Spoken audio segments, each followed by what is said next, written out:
Welcome to another tutorial on Star Trek New Horizons. In this video, we're going to look at the research screen and how to use it. This tutorial is part of a series of Star Trek New Horizons tutorials put together by Cornish Ratbeard and me. If you like them, please give them a thumbs up and subscribe for more Star Trek New Horizons content and tutorials. You can get to the research menu by pressing the icon on the left-hand side of your screen. Here you will see three main types of research. From top to bottom, these are physics, society, and engineering. If you click one of these, you can see the research options that are available to you at the moment. These options are random. By default, you have access to 3 options. These can be increased primarily through research, but also by other features within the game, such as some policies. On the right side of these options, you will see a number, for example, 550. This number represents the number of points you will need to complete this research option. The amount of time it takes depends on how much research of that type you are currently producing. For example, if it costs 550 points and you generate 55 points per month, it will take 10 months to finish this research. You can see how many points you are currently producing by looking up here at your upper menu. This is also affected by the scientists that you have researching the option. Higher level scientists will research them faster. Each level adds a 2% speed modifier, so a level 5 scientist researches at plus 10%. Having a researcher with a specialization or a bonus modifier for research will also make the research go faster. This can also be affected by empire modifiers.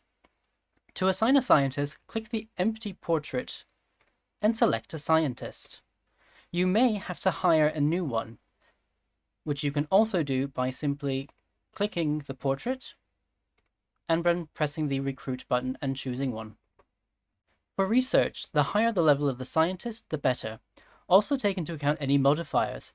If they are good for society research, use them for society research and not for engineering. Once you have finished your research, you will have the option to switch to a new option. The options are random. The options are chosen based on your current level of technology and what you have researched in the past, but are a random selection of the options that fit those criteria. Please note you can switch whenever you would like. However, you will lose all progress for all these research options once you finish one of the research options given. Don't worry if you want to have multiple of these research options. For example, I want inertial dampeners, but I also want hardened fields. It will come back eventually. Most research options are the normal base color for their type. So blue for physics, green for society, and this yellowish-orange color for engineering. There are some special options which show up as purple or red. Purple research options are rare research. Red options are dangerous options. Red research options may lead to events that can have a negative impact. An example of this is the threat assessment research, which can lead to the events of Control in Star Trek Discovery. Finally, you can see all the research that you have completed by pressing the Researched button here at the upper right hand of the menu. This will also show you the technology you started out with the label Starting Tech.